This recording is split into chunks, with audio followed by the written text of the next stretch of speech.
So, let's start today's class. Home sweet home. एक घर के अंदर होने वाली चीजें, एक घर के अंदर होने वाली जगह, ऐसी जगह है जिनको हम छोटी छोटी बहुत सारी अलग अलग स्थानों की सूची के रूप में डिवाइड करते हैं।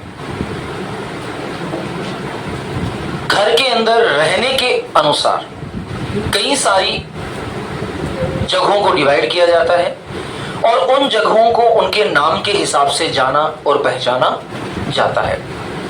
एक घर में कितनी चीजें हो सकती है, कितने स्थान हो सकते हैं और उन सभी स्थानों को हम इंग्लिश में किस प्रकार बोल सकते हैं, किस प्रकार हम उन्हें शो करें। तो सबसे पहले तो ये सीखना होगा कि घर के किसी भी पैलेस को बताने के लिए, किसी भी स्थान को बताने के लिए किस प्रकार के सेंटेंसेस का यूज किया जाता है। तो यहां हम बात करते हैं सबसे पहले कि घर के अंदर या घर के बाहर या घर के आसपास की जगहों को शो करने के लिए हम सेंटेंस का स्ट्रक्चर किस प्रकार प्रिपेयर करते हैं। तो यहां हमारा पहला सेंटेंस का स्ट्रक्चर होता है there. What is the first structure? There plus B plus what plus where.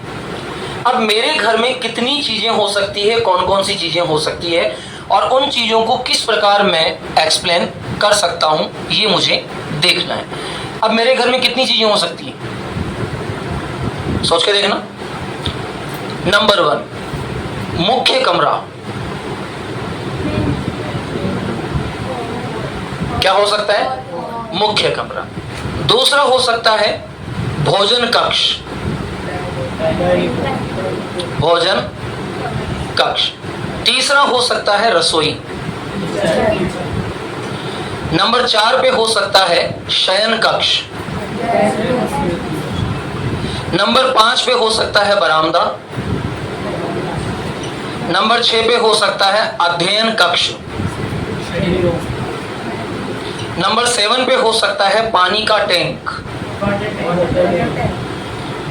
Number 8 पे हो सकता है सुविधाएं। नंबर 9 पे हो सकता है अतिथि कक्ष। अतिथि कक्ष। इसके अलावा मेरे घर में हो सकता है चौक। मेरे घर में क्या हो सकता है? चौक। इसके अलावा मेरे घर में हो सकता है गाड़ियों के रखने का स्थान। गाड़ियों के रखने का स्थान। इसके अलावा मेरे घर में हो सकता है अतिरिक्त सामान रखने का कमरा। अतिरिक्त सामान, इसे वस्तुएं भी कहा जाता है, रखने का कमरा। इसके अलावा हो सकता है मेरे घर में पूजा कक्ष।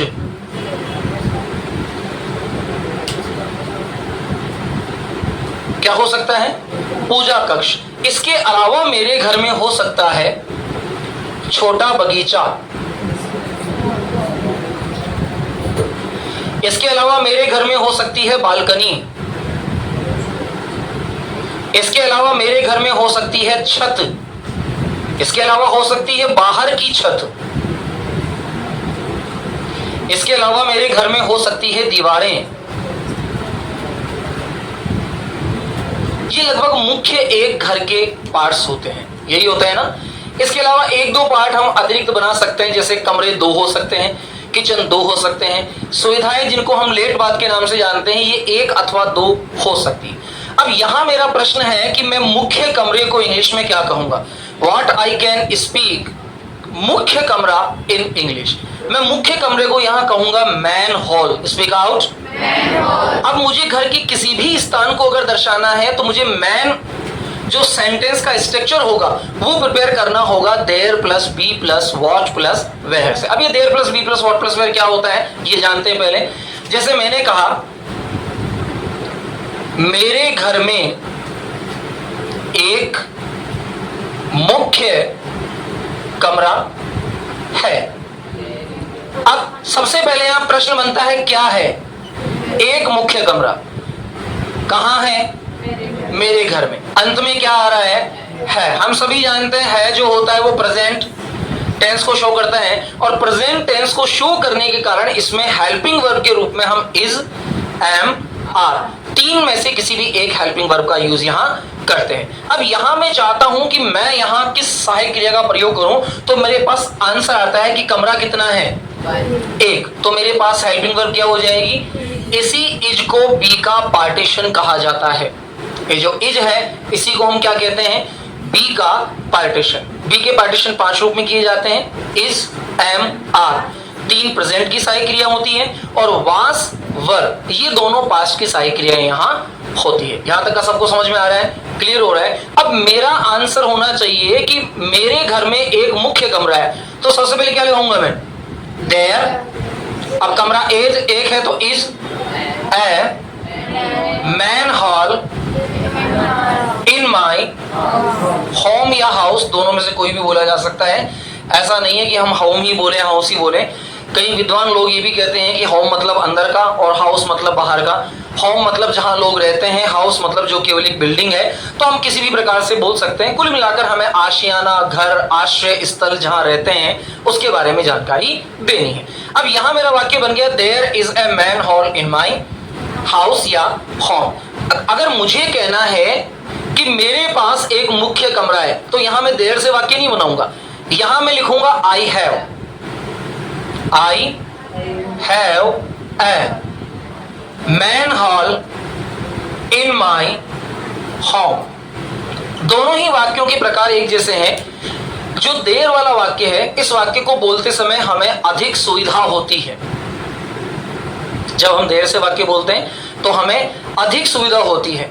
जब हम आई है उसे वाक्य बोलते हैं तो वहां हमारे द्वारा बोले जाने वाले वाक्य में अधिकार प्रकट किया जाता है। अधिकार मतलब पोजीशन। जैसे मैंने कहा मेरे पास एक मार्कर है, तो यहां मेरा अधिकार क्या हो जाएगा, अधिकार क्या हो जाएगा कि ये मेरे पास है। तो ये मेरे पास है, इस अधिकार को शो करने के लिए मैं कहूंगा आई हैव अ मार्कर। मेरे पास एक घर है, I have a house, I have a home. मेरे घर में 2 कमरे हैं। अब यहां प्रश्न बनता है क्या है और कहां है। तो जब क्या और कहां से रिलेटेड कोई भी सेंटेंस हम स्ट्रक्चर आउट करेंगे तो वहां हमारा सेंटेंस होगा there are 2 rooms in my house. Clear हो गया, in my house, inside my house, दोनों इक्वलिटी है, लेकिन थोड़ा सा चेंज है कि इन जो होता है वो प्रॉपर फीलिंग देता है, इनसाइड जो होता है वो इम्प्रॉपर फीलिंग यहां देता है। अब यहां देखिए, मेरे घर में एक मुख्य कमरा है, तो मैंने मुख्य कमरे को क्या कहा, मैन हॉल। वैसे इसको हॉल ही कहा जाता है, लेकिन मुख्य मैंने लगा दिया इसलिए मैन हॉल हम यहां बोल सकते हैं। अच्छा, मुख्य कमरे को कहा गया मैन हॉल। भोजन कक्ष को क्या कहा जाएगा, डाइनिंग रूम। रसोई घर को किचन, शयन कक्ष को बेडरूम, बरामदे को बरामदा, वेरेंडा। अध्ययन कक्ष को क्या कहा जाएगा, स्टडी रूम। पानी का टैंक, सुविधाएं। अब सुविधा के अंदर लेट और बैथ दोनों आ जाता है। लेट और बाथ जिसे हम कहते हैं, लेट और बैथ दोनों आ जाता है। लेट का पूरा नाम होता है लेवेटरी सिस्टम और बाथ का पूरा नाम होता है बाथरूम्स। यानी कि ऐसा कमरा जहां आप स्नान करते हैं तो वो बेडरूम हो गया, और लेवेटरी जहां वॉशरूम के लिए जाते हैं तो वो क्या हो जाएगा, लेट। तो लेट एंड बाथ ये इनका कॉम्बिनेशन होता है, लेट एंड बाथ। क्योंकि लेट एंड बाथ कहना असुविधाजनक और असभ्य लगता है, इसलिए वहां हम एक शब्द यूज में लेते हैं जिसे कहा जाता है फैसिलिटीज। कभी आप बस स्टॉप पर गए हो, बस स्टॉप पर गए हो, हम सॉरी, तो बस स्टॉप के ऊपर एक बॉक्स टाइप का एक बहुत बड़ी छोटी सी बिल्डिंग होती है, इसमें कई सारे खंड बने होते हैं, और उसके बाहर लिखा होता है महिलाएं, पुरुष, और बीच में लिखा होता है सुविधाएं, फैसिलिटीज। तो लेट बात को एक्सप्लेन करने के लिए हम लोग यहाँ फैसिलिटीज यानी कि सुविधाओं का प्रयोग करते हैं। अब बात यहाँ आती है कि सुविधाओं को इंग्लिश में क्या कहा गया, फैसिलिटीज। इसके बाद है अतिथि कक्ष। अतिथि कक्ष को हम क्या कहेंगे, गेस्ट रूम। चौक को क्या कहेंगे, पोर्च। गाड़ियों के रखने का स्थान कहलाएगा गैरेज। अतिरिक्त सामान या वस्तुओं को रखने का कमरा कहलाता है स्टोर अथवा स्टोर रूम। पूजा कक्ष कहलाता है अडोरिंग चैम्बर। अडोर का मतलब होता है पूजा अर्चना करना, तो जो अडोरिंग चैम्बर होता है उसे कहा जाता है पूजा कक्ष। गॉड रूम नहीं कहेंगे, ऐसा नहीं कि गॉड मतलब भगवान, तो भगवान का कमरा मतलब गॉड रूम। जैसे पढ़ने का कमरा तो स्टडी रूम है, खाने का कमरा तो डाइनिंग रूम, सोने का कमरा तो बेडरूम, तो भगवान का कमरा तो गोड रूम नहीं। पूजा अर्चना करने की प्रक्रिया को अडोर कहा जाता है। तो जो अडोरिंग चैम्बर होता है वो भगवान का कमरा कहलाता है। अब यहां हो गया छोटा बगीचा। अब छोटे बगीचों को कहा जाता है लॉन। क्या कहा जाता है? लॉन। इसमें आधा चंद्र बिंदु ऊपर होता है, इसको लॉन भी कहा जाता है और लॉन भी कहा जाता है। लेकिन लोन इसलिए नहीं कहते हैं क्योंकि लोन का मतलब होता है उधार देना। लोन का मतलब क्या होता है? उधार देना। जो क्रेडिट वर्ड होता है ना, क्रेडिट, क्रेडिट, क्रेडिट मतलब उधार देना। जब किसी भी चीज को उधार दिया जाता है तो वो क्रेडिट होता है। जैसे आप जानते हैं कि एक कार्ड होता है जिसका नाम होता है क्रेडिट कार्ड, और क्रेडिट कार्ड से आप किसी भी वस्तु को उधार ले सकते हैं और धीरे धीरे उसकी किस्तों को, उसके इंस्टॉलमेंट को आप चुका सकते हैं। उसे डिवाइड कर देते हैं कुछ किस्तों के अंदर, और आप धीरे धीरे, जब आपके पास पैसा होता है, कभी जैसे 10,000 की चीज आपने ले ली, अब उस 10,000 की चीज को आप, उस वस्तु को आप धीरे धीरे किस्तों में दे सकते हैं। तो ये चीज क्या हो गई? इंस्टॉलमेंट। तो क्रेडिट जो होता है वो किसी भी उधार लेने के तरीके को कहा जाता है क्रेडिट। ठीक है, तो इसको लोन नहीं बोलना है। लोन का मतलब क्या हो जाएगा? उधार लेने की प्रक्रिया, लोन लेना। जैसे मुझे घर बनाना है, मैंने 10 लाख रुपए किसी कंपनी से, किसी भी प्राइवेट कंपनी अथवा निजी बैंक से मैंने उधार ले लिया, तो ये उधार लेने की प्रक्रिया कहलाती है लोनिंग। ये क्या कहलाती है? लोनिंग। और जो उधार मैंने लिया किसी वस्तु के बदले गिरवी रखना, जैसे मान लेते हैं मुझे 5 लाख रुपए की सख्त आवश्यकता है और 5 लाख रुपए के लिए मैं लोन ले रहा हूं, तो 5 लाख रुपए की एवज में मुझे लगभग 7 लाख रुपए का कोई प्रॉपर्टी बॉन्ड, कोई मॉर्गेज। अच्छा, मॉर्गेज क्या होता है? धरोहर, किसी भी चीज को गिरवी रखना, है ना। राजस्थानी के अंदर इसका एक वो शब्द होता है, पता नहीं मेरे माइंड में आउट हो रहा है वो। हम जब किसी चीज को गिरवी रखना, लाइक इसको हम गिरवी रखना कह सकते हैं। तो जैसे मुझे इस प्रॉपर्टी पर 5 लाख का लोन लेना है, तो मैं पहले इस प्रॉपर्टी के पेपर्स जो है वो किसी बैंक को गिरवी रखूंगा और उस प्रॉपर्टी की वो वैल्यूएशन करेंगे, और वैल्यूएशन करने के बाद मुझे उसका अमाउंट मिलेगा। तो जब मैंने गिरवी रखा तो इसे कहा जाएगा मॉर्गेज लोन। इसे क्या कहा जाएगा? Mortgage loan. तो मैंने कहा मॉर्गेज के बाद एक शब्द मैंने बोला लोन। तो लोन का मतलब उधारीकरण की प्रक्रिया, पैसे लेने की प्रक्रिया, किसी वस्तु को गिरवी रखकर उसके समकक्ष अथवा उससे कम पैसे लेने की प्रक्रिया क्या कहलाती है? लोन। तो जो छोटा बगीचा होता है वो क्या कहलाता है? लॉन कहलाता है। ठीक है, जो बगीचा बड़ा होगा वो गार्डन हो जाएगा। जिस गार्डन के अंदर बगीचे के साथ साथ खाने पीने की सुविधाएं भी होगी वो रिसोर्ट हो जाएगा।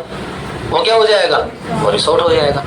जिस गार्डन के अंदर शादियों की या किसी फंक्शन की उपलब्धता होगी वो मैरिज गार्डन हो जाएगा। जिस बगीचे के अंदर फूल पुष्प पौधे लगे हुए होंगे वो गार्डन हो जाएगा। तो गार्डन, लॉन, रिसोर्ट, ये सारी चीजें एक दूसरे से संबंधित होती है जो घर के बाहर के तत्व होते हैं। अब घर के अंदर जो छोटी सी बगिया, इसे हिंदी में कहा जाता है बगिया। छोटी की मात्रा नहीं इसमें, बगिया। बगिया मतलब छोटा सा लॉन। अब इसके बाद है बालकनी। बालकनी को क्या कहा जाएगा? बालकनी को क्या कहा जाएगा? हमने याद किया हुआ ना, लिखवाया सारा ये तो हमने। बालकनी को बालकनी भी कहा जाता है और बालकनी को हम लोग टेरेस भी कह सकते हैं। जो बाहर की छत होती है, छत के ऊपर वाली जो बाहर की छत होती है उसे टेरेस एंड बालकनी दोनों कहा जा सकता है। इसके बाद छत को क्या कहा जाएगा? रूफ। अच्छा, छत जो ऊपर की होगी उसको रूफ कहेंगे। अगर छत नीचे की है तो इसे क्या कहा जाएगा? सीलिंग। इसे क्या कहा जाएगा? सीलिंग। इसीलिए छत के नीचे लगने वाले जितने भी पंखे होते हैं इनको अंग्रेजी में कहा जाता है सीलिंग फैन। क्या कहा जाता है? Ceiling fan. तो छत के ऊपर वाला भाग कहलाता है रूफ और नीचे वाला भाग कहलाता है सीलिंग फैन। इसीलिए छत के ऊपर जितनी भी होटल्स होती हैं उनको कहते हैं roof top hotels, roof top restaurants. तो ये रूफ टॉप, अच्छा कई लोग छत पर पार्टी करते हैं तो उसको इंग्लिश में कहते हैं roof top party. Roof top party मतलब रूफ छत के ऊपर, टॉप छत के ऊपर की जाने वाली पार्टी क्या कहलाएगी? Roof top parties. अब इसके बाद क्या हो जाएगी? बाहर की छत, ये टेरेस के अकॉर्डिंग आ गया, और दीवारों को कहा जाएगा वॉल्स। ठीक है, अब मैं सेंटेंस बोल रहा हूं, कोशिश करना कि आप इन सेंटेंस को देर स्ट्रक्चर के साथ प्रिपेयर कर पाए। उसके बाद आज हमें अपने अपने घर के बारे में बताना है और हम जानेंगे कि किस प्रकार हम अपने अपने घरों को समझ पाते हैं। हमें तो यही पता नहीं होता कि हमारे घर में कितने किचन होते हैं। होता है क्या पता? नहीं होता। जब पूछते हैं तो सोचना पड़ता है, अच्छा यार कमरे कितने मेरे घर में, गिनूं कभी गिने ही नहीं मैंने, है। अच्छा, एक सामने, एक वो दादाजी वाला कमरा, एक भैया वाला कमरा, एक पापा मम्मी का, एक मेरा, एक छोटा, एक पीछे और एक दाएं और एक बाएं और, तो कंफ्यूजन होता है। तो सबसे पहले इंग्लिश को बोलने के लिए हमें उन सारी चीजों की नॉलेज को इकट्ठा करना पड़ता है जो हमारे आसपास है। पूरी दुनिया की इंग्लिश बोलने जा रहे हैं लेकिन खुद के आसपास की इंग्लिश ही पता नहीं। अब यहां देखिए, मैंने कहा मेरे घर में एक मुख्य कमरा है। Speak out. There is a main hall. मेरे घर में एक छोटा और एक बड़ा भोजन कक्ष है। There are two kitchens, one is small and the other is big. मेरे घर में एक शयन कक्ष है। There is a bedroom in my house. मेरे घर में एक बड़ा बरामदा है। There is a big veranda in my house.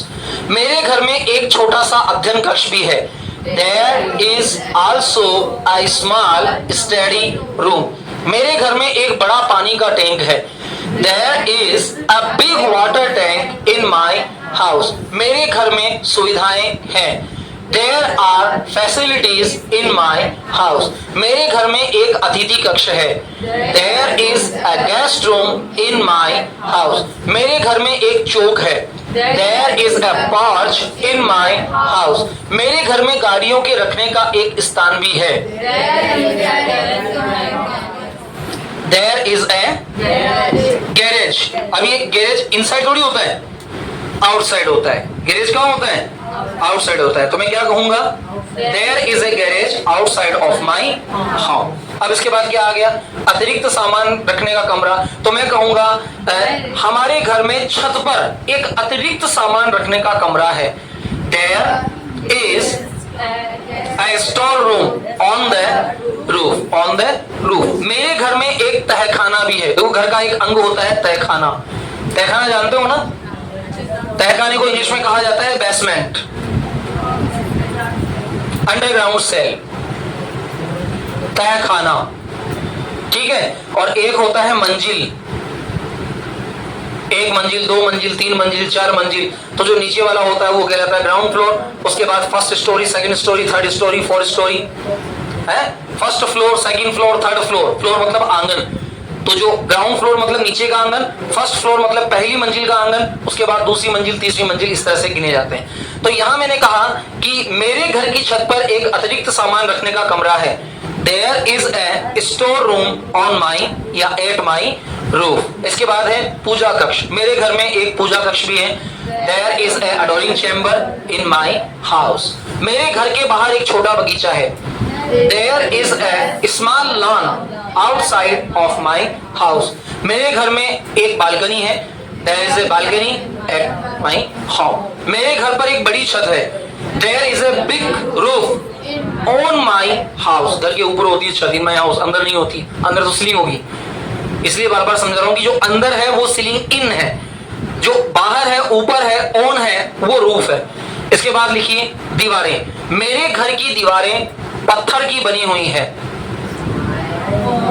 The walls of my house is made by stone. इसके बाद तहखाना। हमारे घर में दो बड़े तहखाने भी हैं। There are also two underground cells in my house. अब मैं कहूंगा मंजिल। मेरा घर दो मंजिला है। My house is two stories. Duplex दो मंजिला। Duplex दो मंजिला। डबल स्टोरी दो मंजिला। ट्रिपल स्टोरी तीन मंजिला। फर्स्ट फ्लोर पहला फ्लोर, सेकंड फ्लोर दूसरा फ्लोर। आपने देखा होगा कभी आप लिफ्ट में अगर गए हो तो लिफ्ट के अंदर आपसे पूछा जाता है कौन से फ्लोर पे जाओगे। अब ध्यान दीजिए, फ्लोर का मतलब होता है ये वाली छत। अगर इसके ऊपर कुछ बना हुआ है तो ये फर्स्ट फ्लोर हो गया, यानी कि पहली मंजिल का फ्लोर। जो जमीन वाला फ्लोर, जैसे अभी हम जहां बैठे हैं ये फर्स्ट फ्लोर है, क्योंकि हमारे नीचे एक मंजिल हो रहे हैं। तो एक नीचे वाला ग्राउंड जहां लाइब्रेरी है, तो नीचे वाला जो ग्राउंड है ये कहलाता है ग्राउंड फ्लोर, क्योंकि ये जमीन से टच में है। तो इसे क्या कहा जाएगा? Ground floor. अब ग्राउंड फ्लोर के बाद हम लोग कहां बैठे हैं? यहाँ फर्स्ट फ्लोर। तो ये ग्राउंड फ्लोर के बाद पहला फर्श है जहां हम बैठे हैं, तो ये क्या कहलाएगा? First floor. फर्स्ट फ्लोर के बाद लिफ्ट आपको लेकर जाती है ऊपर नंबर 2 पे। तो जब आप नंबर 2 दबाते हैं तो आप नंबर 2 की छत पे छोड़ती है आपको, या नंबर 1 की छत पे छोड़ती है आपको? नंबर 1 की छत पे छोड़ती है। तो नंबर 1 की छत पे जहां छोड़ा गया वो कहलाएगा फर्स्ट फ्लोर। वो क्या कहलाएगा? First floor. अब फर्स्ट फ्लोर कौन सा हो गया? ये। अब दूसरे नंबर की छत पे छोड़ेगी तो क्या हो जाएगा, second floor, third floor, fourth floor, fifth floor. और अधिकतम सीमा लगभग 10 से 12 मंजिल की अपने यहाँ होती है, तो वो 9 नंबर तक उस लिफ्ट के अंदर आपको दिखाई देते हैं। उसके बाद अगर ज्यादा फ्लोर होते हैं तो आप जैसे 1 and 9 करते हैं, 1 1 11 करते हैं, 1 to 12 करते हैं, उस प्रकार उसके अंदर एडजस्ट किया जा सकता है। तो यहां तक का समझ में आ गया। अब मुझे बताइए, मेरे घर में एक मुख्य कमरा, एक भोजन कक्ष, एक रसोई तथा एक शयन कक्ष है। There are a main hall, a kitchen, a dining room and a bedroom in my house. मेरे घर में एक बरामदा, अध्ययन कक्ष और पानी का टैंक है। There are study room, water tank and a porch in my house. मेरे घर में सुविधाएं और अतिथि कक्ष भी है।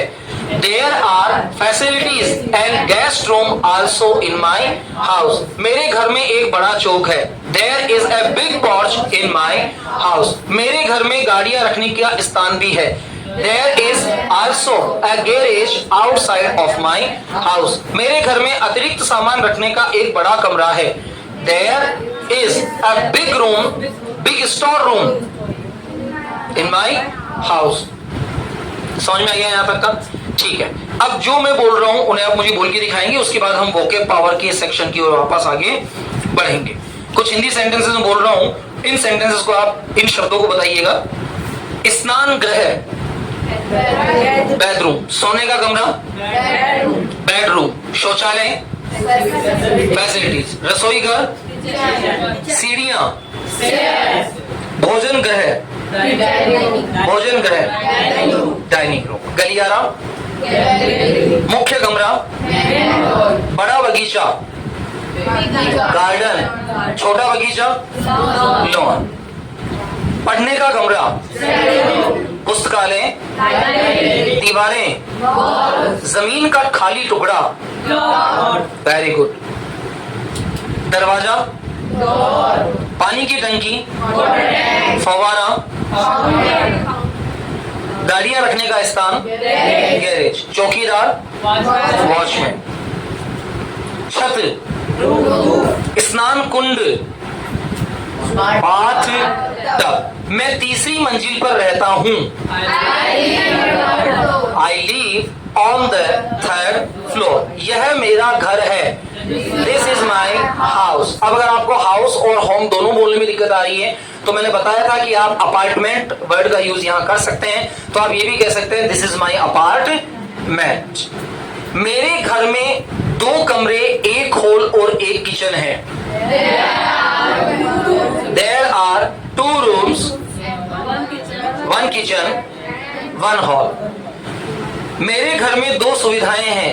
There are 2 facilities in my house. मेरे घर में एक छोटा मेहमान कक्ष भी है।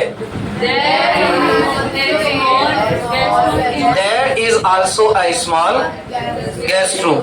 मेरा घर बहुत बड़ा नहीं है। My house is not so big. मेरे घर में बहुत जगह है। There is a lot of space. मैं बंगले में रहता हूँ। I live in okay.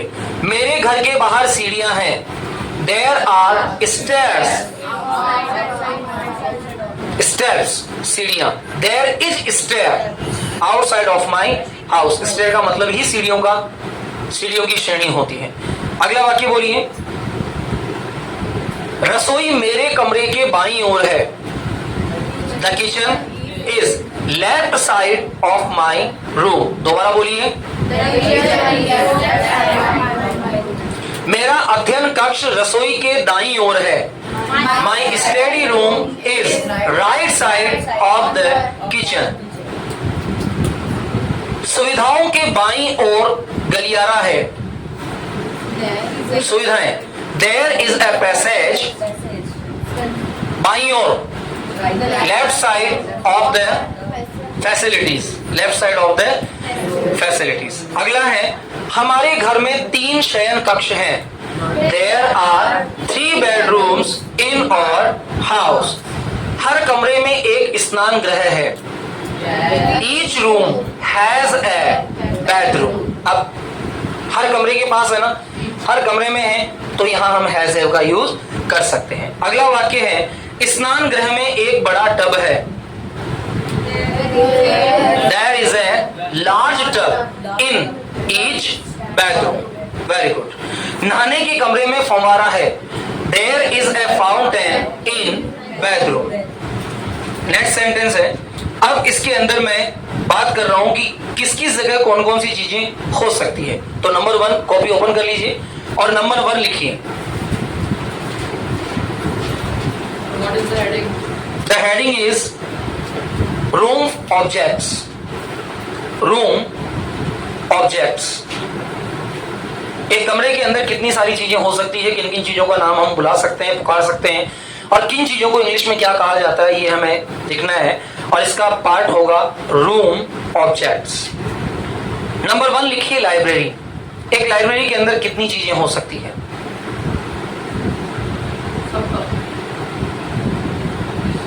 Number 1 library. अब लाइब्रेरी में हो सकती है अलमारी। अलमारी को कहा जाएगा शेल्फ, SHELF। लाइब्रेरी की अलमारी को क्या कहा जाएगा?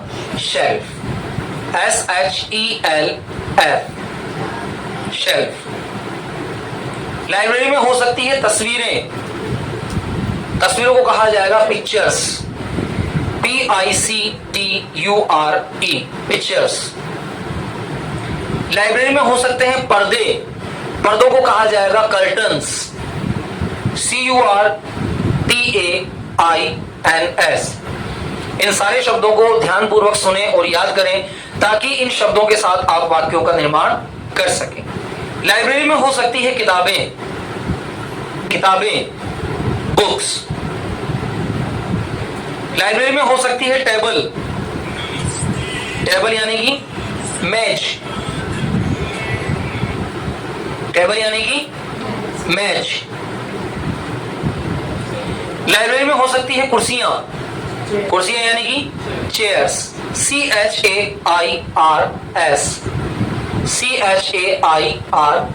चेयर्स। लाइब्रेरी में हो सकते हैं पंखे, फैंस।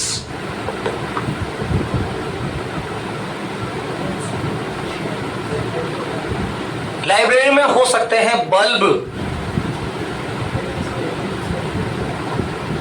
BULB। लिख दिया सबने? ठीक है। पहला सेंटेंस कोशिश करना बनाने की। मेरा नाम रवि है। मैं कक्षा BA फर्स्ट ईयर का विद्यार्थी हूं। I am a student of BA first year. मैं रोजाना लाइब्रेरी जाता हूं। I go to library daily. मेरी लाइब्रेरी बहुत सुंदर है। मेरी लाइब्रेरी में एक अलमारी, तस्वीरें, पर्दे, टेबल, कुर्सी और पंखे हैं।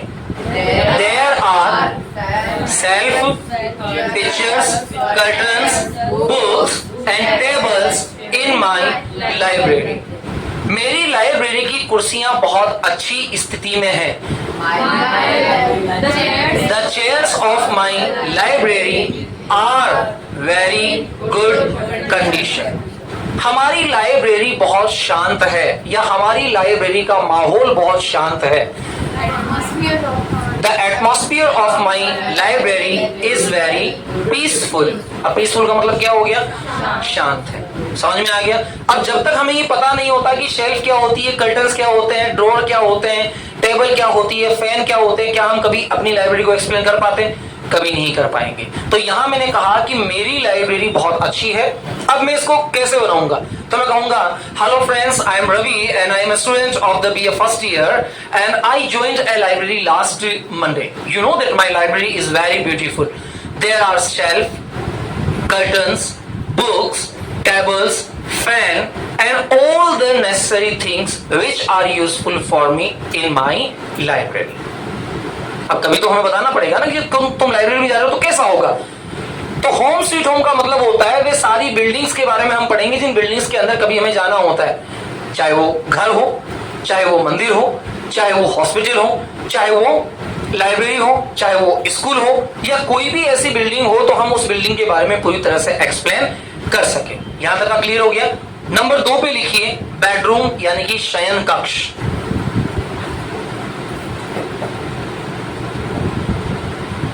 बेडरूम यानी कि शयन कक्ष। बेडरूम यानी कि शयन कक्ष। अब एक बेडरूम में क्या क्या हो सकते हैं? नंबर 1 पे लिखिए गद्दे। नंबर 1 पे लिखिए गद्दे। गद्दों को इंग्लिश में कहा जाता है मैट्रेस। MATTRESS।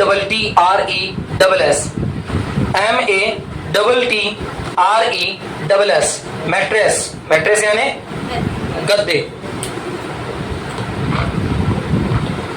नंबर 2 पर लिखिए बिस्तर, बेड।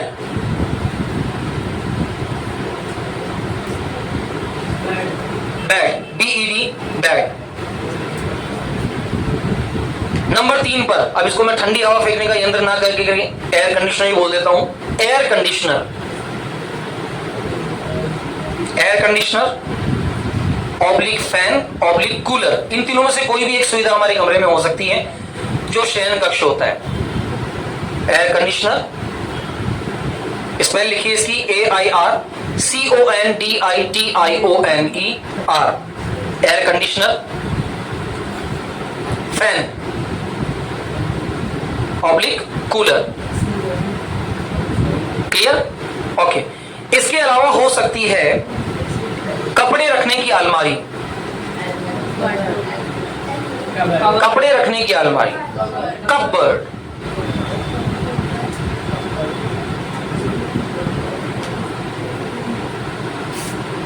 CUPBOARD कबर्ड, इसमें P साइलेंट होता है।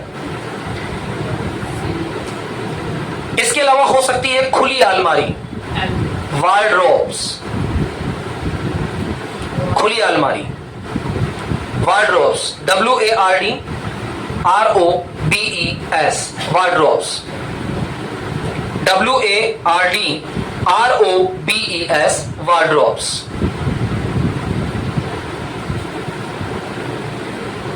ड्रेसिंग टेबल, इसको श्रृंगार टेबल भी कहा जाता है, जहां बैठकर ड्रेसिंग की जाती है।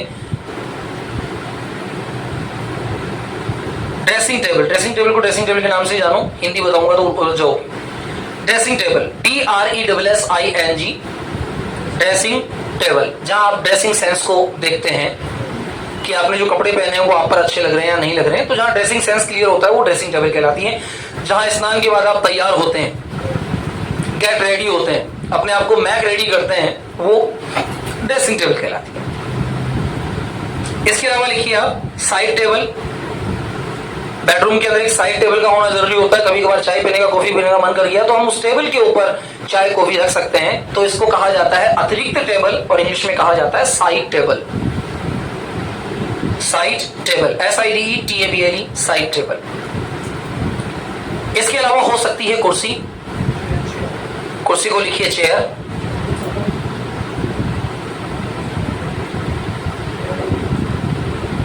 इसके अलावा हो सकती है जूते रखने की रेक। कई लोग बेडरूम में जूतों के साथ चले जाते हैं अंदर। शू रेक, SHOERACK,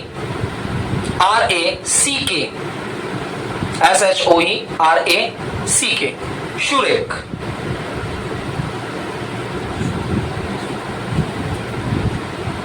चलिए वाक्य बनाते हैं। मेरा बेडरूम या मेरा शयन कक्ष किचन के बाईं ओर है। My bedroom is in left side of the kitchen. मेरे बेडरूम में एक बिस्तर और एक मोटा या एक अच्छा गद्दा है। There is a bed and a good mattress in my bedroom. मेरे बेडरूम के अंदर एक कपड़े रखने की अलमारी, एक खुली अलमारी, एक कुर्सी और एक टेबल है। There are a cupboard and a wardrobe and chair and table in my bedroom. मुझे अपने बेडरूम में बहुत अच्छा लगता है. I feel very good in my bedroom. समझ में आ गया? बना सकते हैं. अब मैं इन दोनों सेंटेंसेस को कंबाइन करके बनाता हूं, लाइब्रेरी और बेडरूम. तो मैं सबसे पहले कहूंगा कि I am Ravi and I am 25 years old and I am a student of the BA first year and I joined a library last Monday. You know, my library is very good. There are tables, books, fan तो fan, cooler है तो cooler और AC है तो AC. तीनों में से कोई भी चीज आप इसके अंदर कन्वर्ट कर सकते हैं.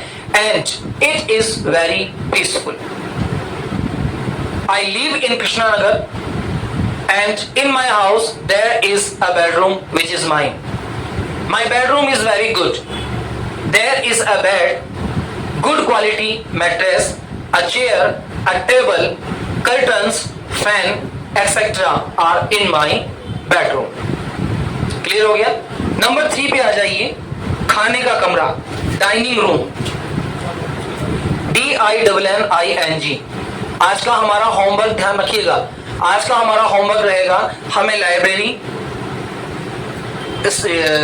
बेडरूम और स्टडी रूम तीनों के एक एक लैंग्वेजिकल कंडीशन बनाकर हमें सेंड करना होगा. ठीक है? और जो लोग कमेंट बॉक्स में नहीं आ रहे हैं वो 30 जन को मैं एक्सेप्टेबल नहीं करूंगा. ध्यान दीजिएगा, मैं सभी के नाम नोट कर रहा हूं. कौन रेगुलर कमेंट बॉक्स में आ रहा है तो ये मेरे लिए इजी होगा कि मुझे ज्यादा लोगों को रिवार्ड नहीं देना पड़ेगा. मैं चाहता हूं कि हर एक मेंबर जो यहां है वो 101% अपनी लैंग्वेज को 100% ग्रो करे. अब डाइनिंग रूम यानी कि भोजन कक्ष में क्या क्या हो सकता है. भोजन कक्ष में किचन के सामान तो होने नहीं है. भोजन कक्ष में केवल वही सामान होंगे, वही चीजें होंगी, वही वस्तुएं होंगी जिनका उपयोग भोजन के लिए हो सकता है. जैसे सबसे इंपॉर्टेंट क्या होगा? भोजन की टेबल, चेयर. तो लिखिए नंबर 1, खाने की मेज, dining table, DINING, dining table, DINING, dining table, TABLE, TABLE, dining table. अब डाइनिंग टेबल के अलावा क्या बचा अपने पास? अलमारी, खुली अलमारी जिसके अंदर छुरी कांटे वगैरह एक्स्ट्रा बड़े होते हैं. कबर्ड, CUBBOARD,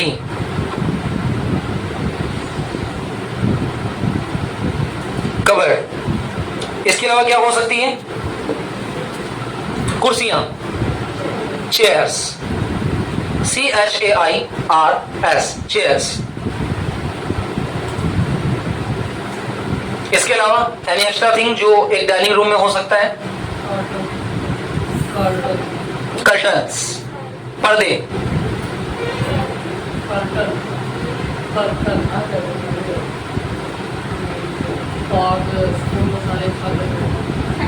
या all the cutleries as a palace of the kitchen. Cutlery जो पैलेस होगा वो कहाँ होगा? किचन. क्योंकि उनको वापस लाया जाता है, फिर किचन में रख दिया जाता है, फिर वो साफ होती है, वॉश करते हैं, इसलिए वो उसका प्रॉपर पैलेस नहीं है. डाइनिंग रूम के अंदर मैक्सिमम हमारे पास 3 या 4 चीजें होती हैं जिनमें डाइनिंग टेबल हो गई, चेयर हो गई, कर्टन्स हो गया और रूम में फैन तो कंपल्सरी है, फैन कूलर एसी तो ये सब में हो सकते हैं. किचन को छोड़कर, किचन में चिमनी होती है. ठीक है, चलिए सेंटेंस को प्रिपेयर कीजिए. मेरे घर में एक डाइनिंग या भोजन कक्ष है. There is a dining room in my house.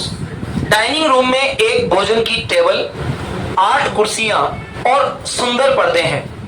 There is a dining table, 8 chairs and very beautiful curtains. ये मेरे डाइनिंग रूम के बारे में है. It is about my dining room. चलिए, it's enough for today. अब इसके बाद कुछ वोकैबुलरीज हम लोग कंफर्म कर लेते हैं. और ध्यान दीजिएगा कि आज की इस वीडियो के बाद आपको जितने भी सेंटेंसेस आज बताए गए हैं, सिखाए गए हैं, इन सारे सेंटेंसेस से कोई ना कोई सेंटेंसेस को बनाकर, इन वर्ड्स का यूज करते हुए सेंटेंस को बनाकर आपको कमेंट बॉक्स में अपना आंसर सेंड कर देना है. तो आज के कमेंट बॉक्स के लिए मेरा एक वाक्य है जो आप नोट कीजिए, जिसको आपको सेंड करना है.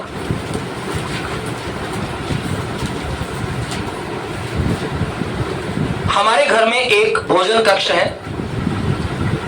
जहां हम खाना खाते हैं। अब जहां के लिए वर्ड होगा वह। हमारे घर में एक भोजन कक्ष है जहां हम खाना खाते हैं। भोजन कक्ष में खाने की मेज, अलमारी, कुर्सी और पर्दे हैं। खाने की मेज, अलमारी, कुर्सी और पर्दे हैं।